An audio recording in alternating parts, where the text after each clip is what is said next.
Dark Elves, whether it be the Dunmer of the Elder Scrolls, the Drow of Dungeons & Dragons, or the Druchii of Warhammer, have been solidified as one of modern fantasy's most popular races. Nonetheless, in the media that they are portrayed, they have different skins, hair and eyes. Sometimes they are evil and other times good. They have access to magic or are instead more skilled with a dagger.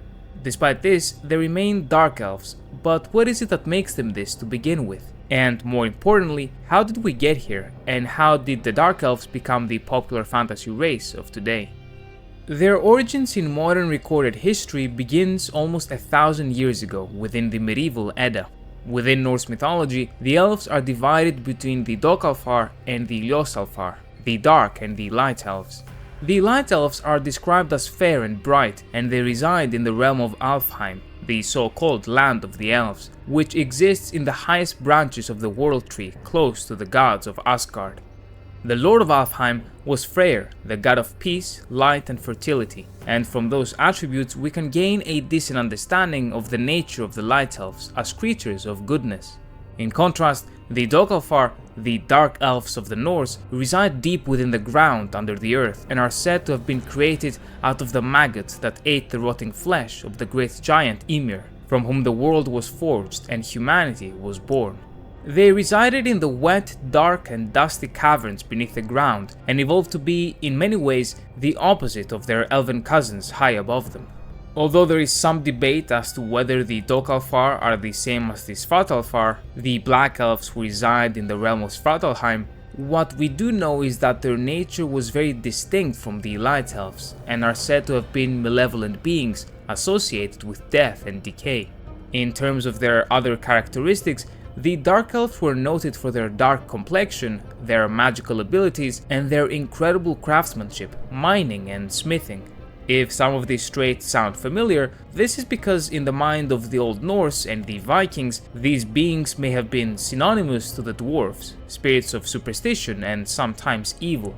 These dwarfs are theorized to have gradually been categorized as the dark version of the elves, or what became the light elves, under the Christian recollection of the ancient pagan myths, emphasizing the dichotomy of light and darkness, good and evil.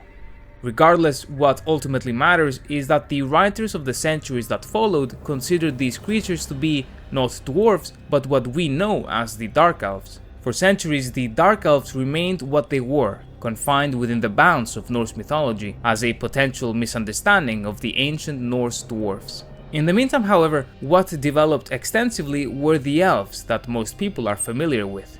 From the Middle Ages, they were widely viewed as these ethereal beings, spirits even, that were noted for their magical abilities and beauty.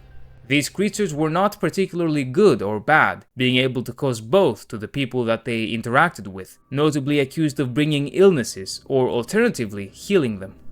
Nonetheless, with time, throughout Christian Europe, they came to be synonymous with demonic beings, and as the centuries progressed into the early modern period, the elves became almost one with the fairies, and from perhaps demonic spirits, they became the creatures of fairy tales. While in each Germanic or Celtic country in Europe, beliefs regarding the elves were different and progressed even more differently, in the British Isles they started to be romanticized by writers such as Edmund Spenser and William Shakespeare, bringing these folk creatures to the mainstream in a distinct way, something that found its way to modern Germany and eventually the rest of Europe.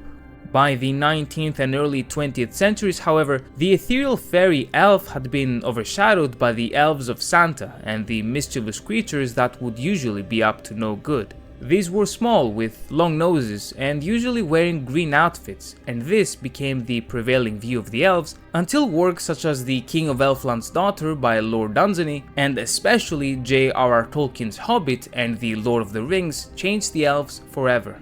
Tolkien, inspired heavily by the Light Elves of Norse mythology, played a massive role in bringing back the older view of these creatures as ethereal, spirit-like, supernatural, and elegant beings that danced in the forests.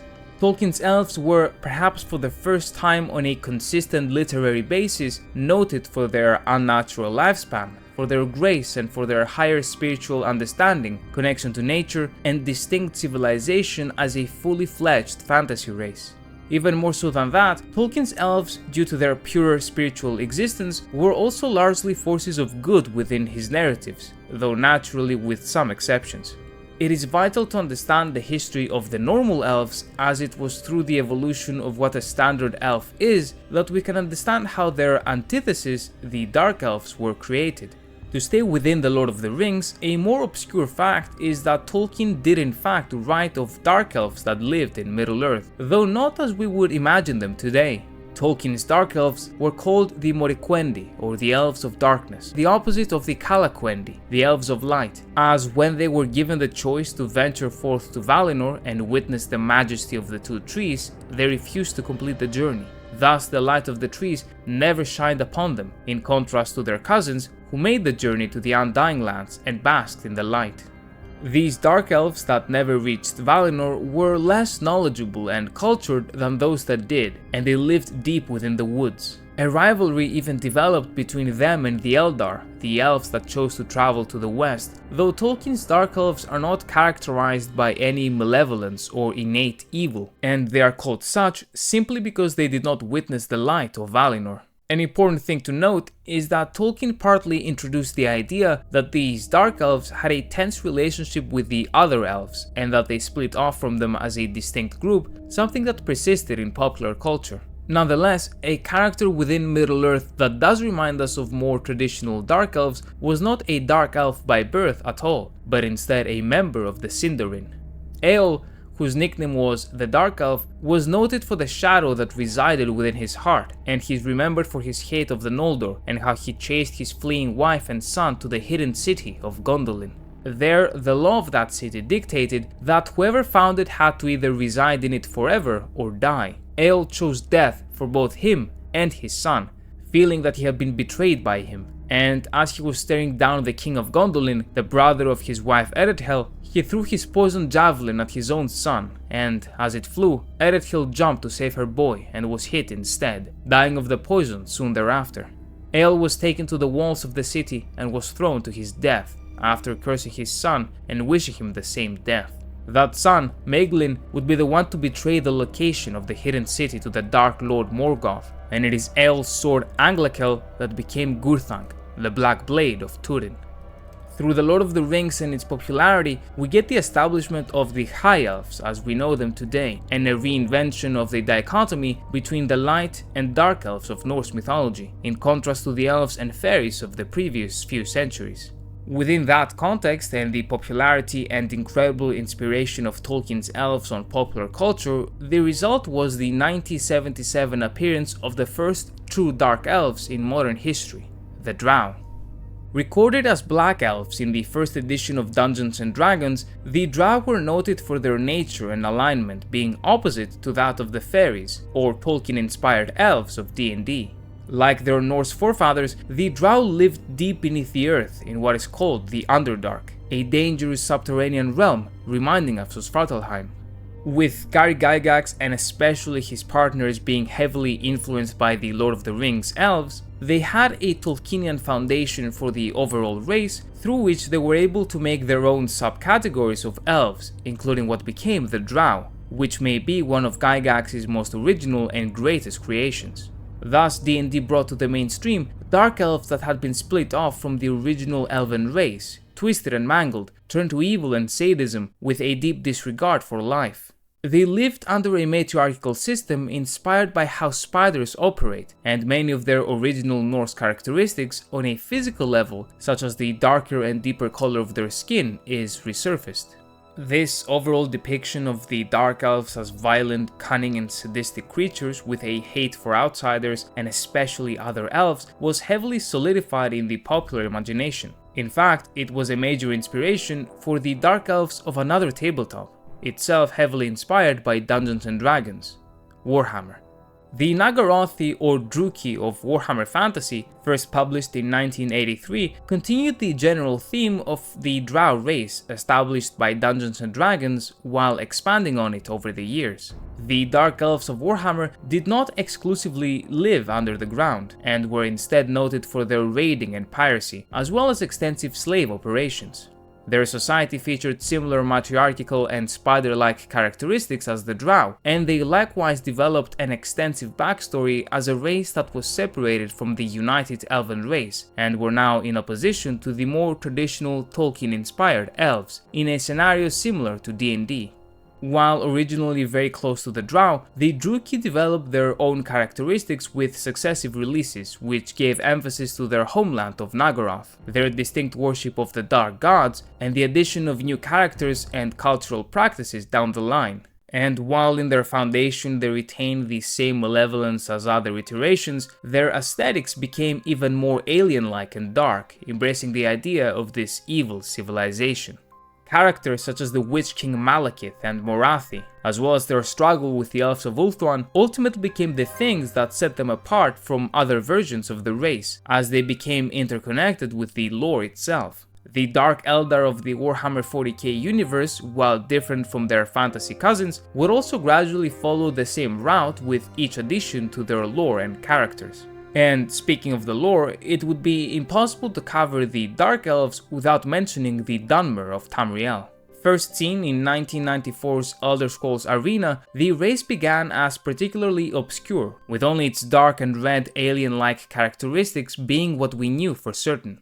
With Daggerfall, we learned more of their homeland of Morrowind, until finally, in the Elder Scrolls 3, we were finally able to be immersed into their history and culture. These Dark Elves were not the inherently sadistic and evil creatures of D&D and Warhammer, but instead a people that was cursed and separated from the original elven race and cursed into their ashen skin and terrible red eyes, forever marred by the Daedra Azura.